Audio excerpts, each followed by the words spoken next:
Hi each and everyone, स्वागत है आप सभी का मेरे इस यूट्यूब चैनल में। मैं हूं चैनल की होस्ट जिसका नाम है Sakshi and you are watching कुरुबा हुआ mafia gangster love story episode number 50 I guess so. या फिर मैं इस स्टोरी को सीज़न 2 बोल सकती हूँ। मतलब यहाँ से आगे आने वाले सीज़न 2 हो सकता है, बिल्कुल हो सकते हैं, क्योंकि पर्सनली मुझे दिखने में तो ऐसा लग रहा है। और मैं सोच रही थी कि आगे वाले पार्ट ना बहुत मतलब 1-1.5 महीने का गैप लूँ और फिर डालूँ, बट नहीं, सोचा कि अरे इन्हें बहुत परेशान किया है मैंने, तो जल्दी जल्दी डाल देती हूँ और स्टोरी ख़त्म करके मैं पैकअप करके चली जाती हूँ। तो हम बढ़ते हैं हमारी स्टोरी पर। पिछला पार्ट तो सभी को याद होगा, तभी तो यहाँ पर आए हूँ इस पार्ट में। तो चलिए इस पार्ट को यहाँ से ही आगे बढ़ाते हैं। तो हम लेते हैं स्टोरी में कम से कम पूरे 1 साल का गैप। हाँ जी, पूरा 1 साल बीत गया है। और ये साल बीत गया है तो कुछ चेंजेस ऑब्वियसली हुए हैं, और जो आपको देखने शायद उस तरीके से ना हुए हो, कुछ मेरे तरीके से हुए हो, तो देखते हैं हमारे तरीके से क्या चेंजेस हुए हैं। एक लड़की जो अपने काम के लिए बहुत पैशनेट थी, बहुत एक्साइटेड हुआ करती थी, किसी भी काम के लिए तैयार हो या करती थी, आज वो उठी है सुबह 10 बजे और उसका ड्यूटी टाइम है 9 बजे। जी हाँ, बिल्कुल बात हो रही है हमारी खुशी की। और उसकी आंखें ऐसी खुली है, मैं आगे एक्सप्लेन करती हूँ आपको। खुशी अपनी बेड पर सोई हुई थी। उसका अलार्म लगातार बजे जा रहा था, सुबह 8 से लेकर अभी बज चुके हैं 10, बट खुशी उठने का नाम नहीं ले रही थी। और दूसरी तरफ हमारी जो श्रद्धा है, हाँ वही खुशी की बेस्ट फ्रेंड, वो लगातार खुशी को कॉल करे जा रही थी 9 बजे से, क्योंकि उसका तो डेली हो चुका है। खुशी डेली लेट ही आती है, हमेशा लेट ही आती है, और आती हुई तो कुछ पैशन दिखाती नहीं अपने काम में, बस करना होता है और उसे ड्यूटी ख़त्म करके जाना होता है। बट खुशी को संभालने के लिए उसकी माँ के लिए खर्चे होते हैं। हाँ बिल्कुल, उसकी माँ को शिफ्ट किया गया है खुशी के घर पर, और वो वहीं रहते हैं। उसके माँ के लिए एक मेड है, वो मेड खुशी के मम्मी का पूरा ध्यान रखती है। उसे पे करना पड़ता है तो उसके लिए काम पर जाना होगा, और इन लोगों को किसी का सहारा नहीं है, तो ना चाहते हुए भी खुशी को अपनी जॉब पर, अपनी ड्यूटी पर जाना ही पड़ता है हर रोज़। जैसे कि श्रद्धा कॉल करे जा रही थी खुशी को, और खुशी थक हार के श्रद्धा का कॉल पिकअप कर ली थी और बोलती कि क्या है, इतनी सुबह सुबह कौन कॉल करता है, और ऐसे कॉल ना करेगा मेरे को, ठीक है ना, और रख फ़ोन। और वहाँ से श्रद्धा बोलती कि ओए सुन सुन, तू ना एक आईपीएस ऑफिसर से बात कर रही है तो तमीज़ दिखा थोड़ी, मैं ऑन ड्यूटी हूँ, ठीक है। और मैडम साहब आप यहाँ पर अभी तक आई नहीं है, आपका ड्यूटी का टाइम है 9 बजे और अभी 10 बज चुके हैं, 1 घंटा आप लेट है ऑलरेडी। तो इस पुलिस के यूनिफॉर्म को थोड़ा सा साइड में रखी हूँ मैं, और एक बेस्ट फ्रेंड की जगह पर रहकर मैंने तुम्हें कॉल किया है, ठीक है, तो उठ के जल्दी आ जाओ। और मुझे बोलती कि नहीं आना, आज मेरी छुट्टी है। वहाँ से श्रद्धा बोलती छुट्टी माय फुट, इस हफ्ते 2 छुट्टियाँ तो तेरी ऑलरेडी पड़ चुकी है, और अगर एक और ली तो तुझे काम से निकाल दिया जाएगा, ठीक है, ऐसी लापरवाही ना कर। और अपने बारे में तू सोचती कहाँ है, अपने बारे में सोचती नहीं है तो कम से कम अपनी माँ के बारे में सोच, उनका इलाज तुझे करवाना है, और उनके इलाज के लिए जो पैसे इकट्ठा होते हैं ना, वो इसी ड्यूटी से होते हैं, तो उठ और जल्दी से आ। और खुशी अपना फ़ोन है वो बेड पर पटक देती है और बोलती ठीक है आ रही हूँ। और ये कन्वर्सेशन करते करते वो बेड पर बैठ गई थी, तो फिर से वो लेट जाती है और अपनी आंखें बंद कर लेती है। और जैसे ही आंखें बंद करती है तो उसके सामने अंशिका का फेस आता है, वही फेस जब खुशी ने अंशिका को लास्ट बार देखा था। खुशी को अपने सीने में दर्द वाली फीलिंग होती है, और खुशी अपना लेफ़्ट हैंड है वो अपने सीने पर रखती है और बोलती कि कहीं नहीं गए आप यही हो मेरे दिल में हमेशा के लिए, और मैं आपको कहीं जाने भी नहीं दूँगी। आप बहुत वो हो, खड़ूस, बहुत ज़्यादा खड़ूस, बहुत ही ज़्यादा खड़ूस। ऐसे बोल के जो खुशी की आंखें बंद थी, उससे भी पानी की बूंदें हैं वो टपकने लगती है, और वो थोड़ी देर वैसे ही रहती है अंशिका के ख्यालों में, अंशिका के ख्वाबों में, अंशिका को अपने दिल में लिए है। वैसे ही वहाँ पर पड़ी रहती है लगभग 15 से 20 मिनट। और तब भी खुशी को फिर से कॉल आता है, और इस बार भी हमेशा की तरह किसी और का ना होके श्रद्धा का ही होता है। और श्रद्धा को पता था कि खुशी अभी बेड पर ही है एंड खुशी किसे याद कर रही है, क्योंकि खुशी का तो ये डेली रूटीन हो चुका था। इसी वजह से हमारी श्रद्धा ने खुशी को कॉल किया और खुशी ने भी पिकअप कर लिया और बोली कि हाँ पता है तेरा कॉल आने वाला था, ठीक है तैयार होती हूँ आती हूँ। क्या लोग हैं, सही से सोने भी नहीं देते। तो वहाँ से श्रद्धा बोलती छोड़ देना, कर ले मूव ऑन। और खुशी कुछ बिना बोले ही कॉल कर देती है और चली जाती है शावर लेने। अब आते हैं उसी किंग पैलेस में, जहाँ पर सारे लोग चुपचाप हैं, बड़ी ही बेदर्द सी खामोशी उनके अंदर। तो उन्हें खाई जा रही है। और हाँ, जो वादा है अंशिका से किया हुआ खुशी ने, वो खुशी ने बखूबी निभाया है। ना ही शेख साहब पर बात आई है, ना ही तेजस पर बात आई है। बात सिर्फ अंश की थी, तो वहीं तक सीमित रही और वहीं तक वो चैप्टर वहीं क्लोज हो गया। तो इस नया अध्याय की शुरुआत हमने की है। हमारे जो शेख साहब एंड तेजस है, वो अब माफिया वाले काम नहीं करते। जैसे कि अंडरवर्ल्ड में वो न्यूज़ फैल गई कि अंश द किंग की डेथ हो चुकी है, तब से ही इन लोगों ने अपने हाथ पीछे कर लिए। अब वो इलीगल काम नहीं करते, ये लोग सिर्फ लीगल काम करते हैं। और जो इनकी कंपनी है, उनके शेयर्स बहुत ही नीचे गिर चुके हैं। लाइक वो रेपुटेशन, वो गुडविल थी इस कंपनी की, वो अभी नहीं रही। क्या आप नाम भूल गए कंपनी का? Royal Kings. हाँ वही, जो अंशिका ने और रुद्र ने मिलकर बनाई थी। इसी चक्कर में रुद्र भी बहुत परेशान रहता है। वो नई नई तरकीबें अपनाता है अपनी कंपनी को ऊपर लाने के लिए, बट जो हुआ है और जो रोका नहीं जा सकता था, और कैसे रोकते, टाइम किसी के लिए थोड़ी रुकता है। हमारे रुद्र के अंदर अंशिका के लिए एक जो रिस्पेक्ट थी, जो रुद्र अंशिका को एडमायर करता था, जो अंशिका की तारीफ़ करता था, आज वो रुद्र अंशिका से नफ़रत करने लगा है। और नफ़रत इस हद तक है कि रुद्र अंशिका का नाम किसी से भी सुनना नहीं चाहता, इवन वो समीक्षा हो या फिर शेख साहब। सो रोज़मर्रा की ज़िंदगी में ये लोग हर दिन की तरह इस दिन भी, इस मॉर्निंग भी अपने डाइनिंग टेबल पर ब्रेकफास्ट के लिए इकट्ठा हुए हैं। किसी के भी चेहरे पे चमक नहीं है, सभी अपना मुरझाया हुआ वो चेहरा लेकर बस जी रहे हैं, बस जी रहे हैं। कितना अहम था वो किरदार इन सब की ज़िंदगी में, कितने प्यार से संभाल के रखा था उस एक इंसान ने इस घर को। कितने खुश थे ये लोग अपनी ज़िंदगी में, और जो खुशियाँ इन लोगों को इनकी ज़िंदगी में जिस इंसान ने दी, आज वही इनके बीच में नहीं है। नहीं रही अब अंशिका, नहीं रही अब उसकी एग्जिस्टेंस, नहीं रहा वो कैरेक्टर जो किसी भी चीज़ को अपने दिमाग से कैसे भी हैंडल करके उस चीज़ को अपने अंजाम तक पहुंचाए। नहीं रही वो मासूम सी लड़की जो शेख साहब के पास कभी मदद के लिए आई थी। नहीं रही वो खिलाड़ी दोस्त जो तेजस जैसे अनाड़ी को संभाल लेती थी। नहीं रही रुद्र की वो बिजनेस पार्टनर जो रुद्र को बिजनेस के अलावा लाइफ का ज़्यादा ज्ञान देती थी। और नहीं रही हमारी समीक्षा की वो अंशिका, जिसे समीक्षा बखूबी पहचानती थी। आते हैं सीन पर, जहाँ पर ये लोग अपना ब्रेकफास्ट कर रहे हैं। शेख साहब पहले जैसे ही न्यूज़ पढ़ रहे हैं, और न्यूज़ पढ़ते पढ़ते उन्हें एक आर्टिकल दिखता है।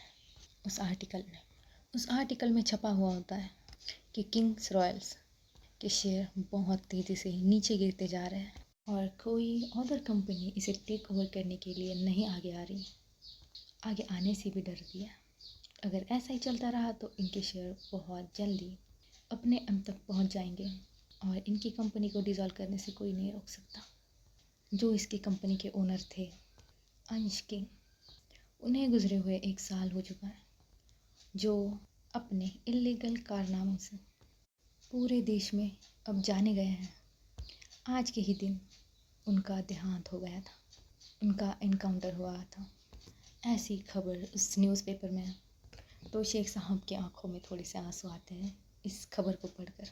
बेटी समान थी ना वो शेख साहब के, तो बेटी की ऐसी खबर सुन के पिता का क्या हाल होता होगा या क्या हुआ होगा, ये शेख साहब ही समझ सकते हैं। तो जो समीक्षा है वो नोटिस करती है शेख साहब को और पूछ लेती है कि क्या हुआ, आपकी आंखें नम क्यों है। तो शेख साहब बोलते हैं अंशिका अंशिका को गुजरे हुए 1 साल हो गया है ना। और समीक्षा बोलती गुजरे हुए का मतलब क्या है, हमारे दिलों में तो वो रहती है हमेशा से और रहेगी भी। वो कहीं नहीं गई है, वो यही है हमारे दिल में, हमारे साथ, इस घर में, इस घर के हर एक कोने में, हर एक वो चीज़ में जिसे अंशिका ने इस घर में लाया था। अंशिका यही है। और जैसे ही रुद्र इनकी ये बातें सुनता है, ऑब्वियसली वो खाना खा रहा था, उसका ब्रेकफास्ट कर रहा था वो, तो वो ब्रेकफास्ट की जो प्लेट है वो टेबल से बहुत ज़ोर से नीचे फेंक देता है और खड़ा होता है अपनी चेयर से और बोलता है क्या अंशिका लगा के रखा है, हाँ वो एक क्रिमिनल है, क्रिमिनल थी मेरी बहन, क्रिमिनल। पता नहीं कितने लोगों की जान उसने ली है, पता नहीं कितने लोगों के खून से उसने अपने हाथ रंगे हैं। वो मेरी बहन, मेरी बहन, बहन कहलाने के भी लायक नहीं। अफसोस है मुझे कि मैं उसका भाई हूँ। और कितनी बार मैंने आप सबको बोला, कितनी बार बोला कि उसका नाम मेरे घर में कोई नहीं लेगा। मैंने बोला है ना सबको, तो मेरी बात याद रखिएगा, उसका नाम इस घर में कभी नहीं लोगे आप लोग, समझे। और उसने जो किया है ना उसका फल उसे मिल गया है, उसका फल उसे मिल गया है और अब वो नरक में होगी, अपने हर एक कर्म चुकाती होगी वहाँ पर। तो समीक्षा बोलती कि तुम जानते क्या हो तुम्हारी बहन के बारे में, हाँ हर बार की तरह मैंने तुम्हें कितनी बार समझाने की कोशिश की है कि तुम्हारी बहन ऐसी नहीं है, फिर भी तुम समझते क्यों नहीं हो। तो रुद्र हमारी समीक्षा पर इस बार हाथ उठाता है बट चाटा नहीं मारता, उसे रोक लेता है, अपने आप को कंट्रोल कर लेता है। तो समीक्षा बोलती रोका क्यों है आपने, रोका क्यों है, मारो मुझे, मारो। अगर सच्चाई जानते नहीं हो तो उस तक पहुंचने की कोशिश करो, ना कि किसी को बेगुनाह ठहरा कर उसे अपनी नाकामयाबियत का एहसास कराओ या उस पर इल्ज़ाम लगाओ। ऐसा बोल के रुद्र ने जो कंट्रोल करके रखा था अपना गुस्सा, वो समीक्षा को पुश करता है उसके शोल्डर से और समीक्षा नीचे गिर जाती है। और जैसे ही समीक्षा नीचे गिरती है तो उसकी थोड़ी सी बैक पर लगती है और उसके पेट में भी थोड़ा दर्द होता है। तो रुद्र अपने आप को संभालता है, उसे एहसास होता है कि उसने क्या किया है, तो वो जाता है समीक्षा को अपने शोल्डर, मतलब समीक्षा के शोल्डर से पकड़ता है और खड़ा करता है और बोलता है कि सॉरी, पर तुम उस बारे में बात ना किया करो। और हल्के से उसे चेयर पर बिठाता है और उसे पानी का ग्लास ऑफ़र करता है। समीक्षा लेती नहीं है, समीक्षा अवॉइड करती है कि नहीं चाहिए मुझे। पर हमारा रुद्र है थोड़ा सा अपने कान पकड़ के सॉरी बोलता है कि सॉरी मुझे तुम्हारी सिचुएशन का ख्याल नहीं आया। सिचुएशन ऐसी है कि हमारी समीक्षा है वो प्रेग्नेंट है 4 मंथ से, हाँ जी समीक्षा प्रेग्नेंट है। तो इनके घर का माहौल तो आपने देख लिया कि कैसा माहौल है इनके घर में। और हम आते हैं अब खुशी की तरफ।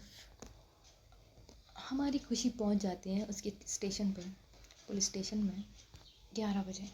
और जैसे ही खुशी एंटर करती है तो सभी लोग उसे सैल्यूट करते हैं एंड वो अपने डेस्क के पास जाके बैठ जाती है आराम से, किसी से कुछ बात नहीं करती, कुछ नहीं करती, अपना सड़ा सा मुँह लेके वहाँ बैठ जाती है और अपना जो पेंडिंग काम था वो करने लगती है।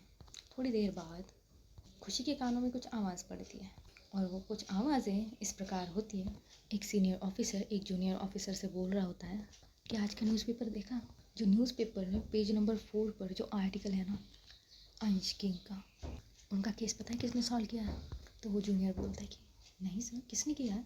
और बहुत बड़ा इशू था ना वो, कुछ इलीगल फ्रॉड्स, स्मगलिंग, माफिया, ऐसा ही कुछ था ना वो। तो वो सीनियर ऑफिसर बोलता है हाँ बहुत बड़ा था वो, और उसके पीछे मेहनत भी बहुत लगी थी। 2-2.5 साल लगे थे, 2-2.5 साल, और तब जाके वो मिस्ट्री सॉल्व हुई थी। आज ही के दिन पिछले साल वो मैम अभी आई है ना, खुशी मैम, उन्होंने ही किया था इनका इनकाउंटर। खुशी मैम का तो एक ही फंडा है, चुकीला माफ़ी नाही। तो क्या खुशी मैम ने ऐसे घर में जाकर, उनके घर में जाकर सब कुछ प्रूफ लेके आई थी खुशी ma'am. She is so brave. और वो जूनियर बोलता है sir she is so brave. मतलब खुशी मैम खुद उस माफिया के घर के अंदर गई और इतने सारे सबूत इकट्ठा करके लाई। She is so strong and brave sir. मतलब सर देखिए उनके पास ब्यूटी विद ब्रेन, खूबसूरत भी कितनी है और इतनी अकल भी है उनके अंदर। ऐसी लड़कियां कहाँ मिलती है सर। और ऐसी बातें ये लोग कर रहे थे और आगे बातें कर रहे थे ये लोग। तो खुशी ये बातें सुनती है एंड ना उसके दिमाग में क्लिक होता है कि आज का ही वो दिन ना जहाँ पर अंशिका खुद को ही शूट कर लिया था। इतना रिग्रेट होता हुआ होगा है ना खुशी को, पर ये रिग्रेट अब कुछ काम का है कुछ काम का। जब इंसान ही नहीं रहेगा तो उसकी गलतियों का क्या करेंगे। वही खुशी जो अंशिका से कभी नफरत किया करती थी, जो अंशिका को विलन माना किया करती थी, आज वही खुशी अपने आप को विलन मान रही है अंशिका की ज़िंदगी का। अभी भी खुशी को अपने सवालों के जवाब मिले नहीं है कि अंशिका को आखिरकार बताना क्या था।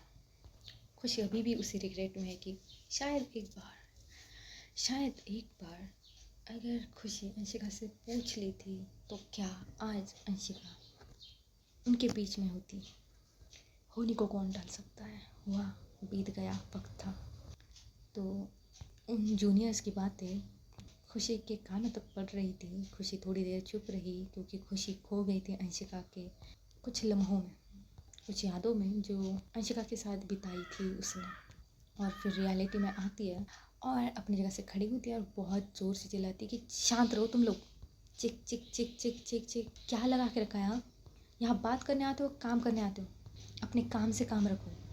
और जो फाइलें तुम लोगों की इनकम्प्लीट है ना वो पूरी करने की कोशिश करो।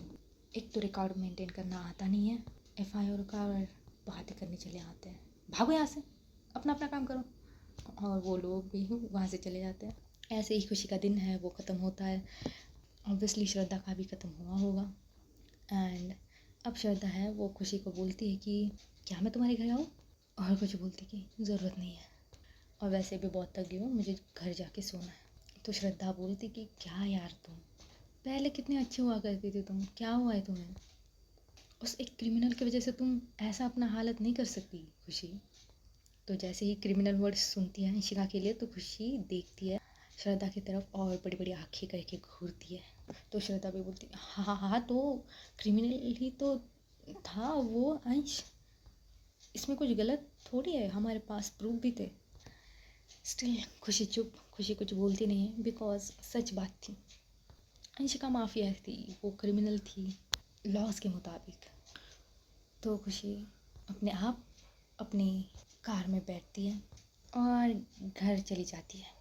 जैसे ही घर में एंटर होती है वो अपनी मम्मा को चेकआउट करती है और उसकी मम्मा के पास जाकर थोड़ी देर बैठकर वो अपने रूम में चली जाती है एंड अपने आप को लॉक कर लेती है अंदर रूम में।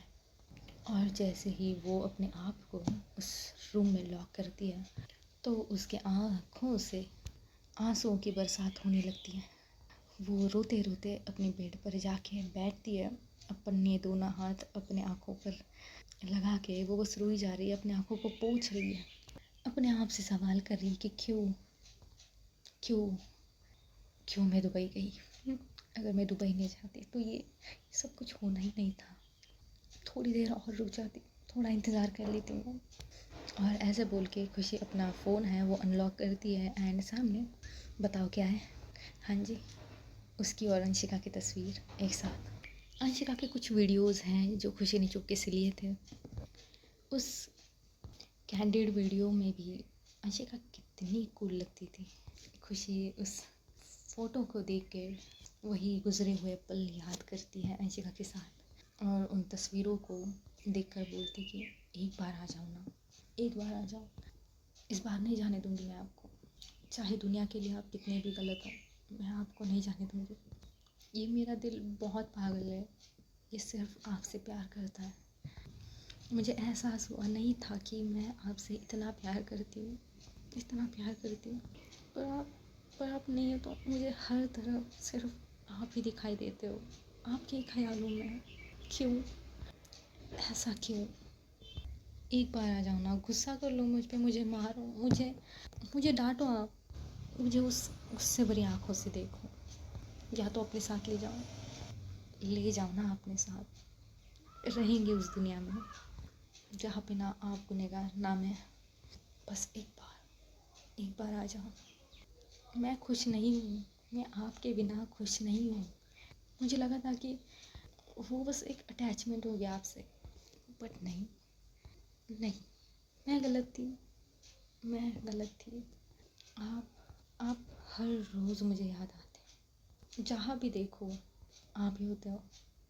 कि मैं आपके साथ सिनेरियो क्रिएट करने लगती हूँ अपनी इमेजिनेशन में, अपने ख्यालों में भी बस आपको ही पाती हूँ। सभी तरफ तो आप ही हो। क्या मैं आ जाऊँ आपके पास? क्या आ जाऊँ आ जाऊँ मैं आपके पास? नहीं आ सकती, अभी तो नहीं आ सकती। जिम्मेदारियाँ हैं मुझ पर, सबकी जिम्मेदारी, मेरी माँ की जिम्मेदारी, जिन्होंने मुझे पाल पोस कर बड़ा किया है, और आज उन्हें मेरी ज़रूरत है, तो मैं उन्हें छोड़ के कैसे आ सकती हूँ? हर एक दिन मुझे घुटन होती है मेरी ज़िंदगी से कि क्यों जी रही हूँ मैं। बस एक बार आ जाओ। और ऐसे बोलते बोलते खुशी वही सो जाती है अपने बेड पर ही। ऐसे ही 15 से 20 दिन बीत जाते हैं। खुशी अपना रेगुलर काम करती है, रुद्र भी अपने रेगुलर काम करता है। तो आज खुशी अपने ऑफिस में बैठी है, सामने न्यूज़ चैनल चल रहा है और न्यूज़ पर ये दिखा रहे हैं कि आज रॉयल किंग के ओनर रुद्र किंग कुछ अनाउंसमेंट करने वाले हैं। और आते हैं हमारे रुद्र शेख साहब एंड तेजस की तरफ। जैसे कि ये दिन बीते हैं, उन दिनों में शेख साहब एंड तेजस एंड समीक्षा ने रुद्र को सारा कुछ जो बचपन से लेके आज तक उनकी ज़िंदगी में हुआ है, इंक्लूडिंग अंशिका, उन सब की ज़िंदगी कैसी चली है, वो हर एक चीज़ रुद्र को बता दी गई थी। और जैसे जैसे समीक्षा, शेख साहब एंड तेजस उसे बता रहे थे कि उनकी ज़िंदगी में क्या क्या हुआ, क्या क्या मोड़ आए, क्या ऊंच नीच हुआ, सब कुछ बता रहे थे। और अंशिका ने और उन सब ने इन चीज़ों से कैसे डील की है। पता नहीं यार, कौवा कब से चिल्ला रहा है, आज ये रिकॉर्ड भी करने नहीं दे रहा, चिल्ला रहा है, अकेला ही है यहाँ पर। अरे भाई, दूसरी तरफ जाके चिल्लाना, तो यहाँ क्यों चिल्ला रहा है? एक मिनट में अभी आती हूँ। हाँ, तो कहाँ थे हम? हाँ ठीक है, सब कुछ बताया है। एंड नाउ जो रुद्र के मन में अंशिका के लिए इतना सारा कुछ भरा था, इतना सारा कुछ हेट उसके अंदर भरा था, वो सारा चला गया है। कहाँ चला गया पता नहीं, पर चला गया है। और वो भी रिग्रेट कर रहे हैं कि यार मैंने मेरी बहन को गलत समझा है, मैंने मेरी बहन खुद की बहन को गलत समझा है मैंने। उसने बचपन से मेरे लिए इतना सब कुछ किया, और मैं जो इंसान हूँ वो उसे ही गलत ठहरा रहा था। ये बोल के रुद्र बहुत ही रोता है, बहुत रिग्रेट होता है। और ऐसा नहीं है कि लोगों ने सिर्फ बताया है उसे, सब कुछ एविडेंस की जो सारी चीज़ें होती है बचपन की, सारी की सारी। और जब वो बड़े हो रहे थे, वो सारी की सारी चीज़ों के सब कुछ उनके पास एविडेंस थे, तो वो दिखा दिए उसे। सब कुछ जो स्टोरी थी वो उसे समझाई गई। और जो रुद्र था वो फूट फूट के रोया है इन लोगों के पास। इन लोगों ने बहुत संभाला है। ये लोग पहले भी कर सकते थे ये सब चीज़ें, बट शायद अब कुछ टाइम है कुछ चीज़ों को अंजाम तक पहुंचाने का। तभी इतनी देर बाद जो सच था वो रुद्र को बताया गया। एंड नाउ आ जाते हैं हमारे करंट सिचुएशन पर, जहाँ रुद्र है, एक कॉन्फ्रेंस है, सारे मीडिया वाले बैठे हैं अपने कैमराज लेकर और रुद्र वहाँ पर खड़ा है। रुद्र के साथ शेख साहब एंड तेजस भी है एज वेल। और तेजस ये अनाउंसमेंट करता है कि दुबई के जॉन अहमद, उनकी कंपनी ने हमारे कंपनी को एक ऑफ़र दिया है एंड हमारी कंपनी आज से उनके कंपनी में मर्ज होने जा रही है। तो यही सारी न्यूज़ इन्फॉर्मेशन थी कि हम लोग उनके साथ आगे के 40 साल का कॉन्ट्रैक्ट साइन कर रहे हैं। और ना हमारी कंपनी जो सिर्फ इंडियन लेवल पे काम करती थी, जो सिर्फ नेशनल लेवल पर काम करती थी, वो अब से इंटरनेशनल लेवल पे काम करने वाली है। और मैं बुलाना चाहूँगा JOP के CEO miss Arya Khanna. And then वहाँ से एक लड़की चली आती है, a long coat, straight hair, makeup on her face, a चश्मिश lady with charming face and elegant look, miss Arya. सारे जो रिपोर्टर्स हैं उनके कैमरा जाते हैं जहाँ से आर्या चल के आ रही है। और चल के आ रही है, सभी लोग बस तारीफ़ कर रही है उस लड़की के लुक की कि ब्यूटीफुल है, बहुत खूबसूरत। और जैसे आर्या आती है तो हमारा रुद्र है वो आर्या से हैंडशेक करता है एंड बाकी तेजस एंड शेख साहब भी आर्या से हैंडशेक करते हैं। और ये कैमरे की तरफ देखती है, सभी लोग इसकी तस्वीरें खींच रहे हैं, बहुत से लोग हैं वो आर्या को क्वेश्चन कर रहे हैं। आर्या एक स्माइली है, वहाँ खड़ी है और ये सब चीज़ें खुशी अपने ऑफिस में ड्यूटी पर रहकर टीवी पर देख रही है। एंड जैसे ही खुशी देखती है उस आर्या को, खुशी निशब्द, स्पीचलेस, उसकी आंखें बड़ी बड़ी, उसका दिल फिर से एक बार बहुत तेज़ी से धड़क रहा है, बहुत ही ज़्यादा तेज़ी से। आप लोगों को अंदाज़ा तो हो ही गया होगा कि आर्या शायद कैसी दिखती है। तो बताइए कि आर्या कैसी दिखती है, कमेंट बॉक्स में भर दो कमेंट। सवाल है आपके लिए। एंड आई नो कि 99.99% इसका सही जवाब देंगे। तो आगे की स्टोरी सुनने के लिए बने रहे मेरे साथ, जुड़े रहे मेरे साथ, सब्सक्राइब करें मेरे चैनल को। अगर स्टोरी पसंद आई है तो कमेंट भी कर सकते हैं, कैसी लग रही है ये भी बता सकते हैं। तो हम मिलेंगे अगले एपिसोड में, तब तक के लिए अलविदा दोस्तों, टेक केयर ऑफ़ योरसेल्फ।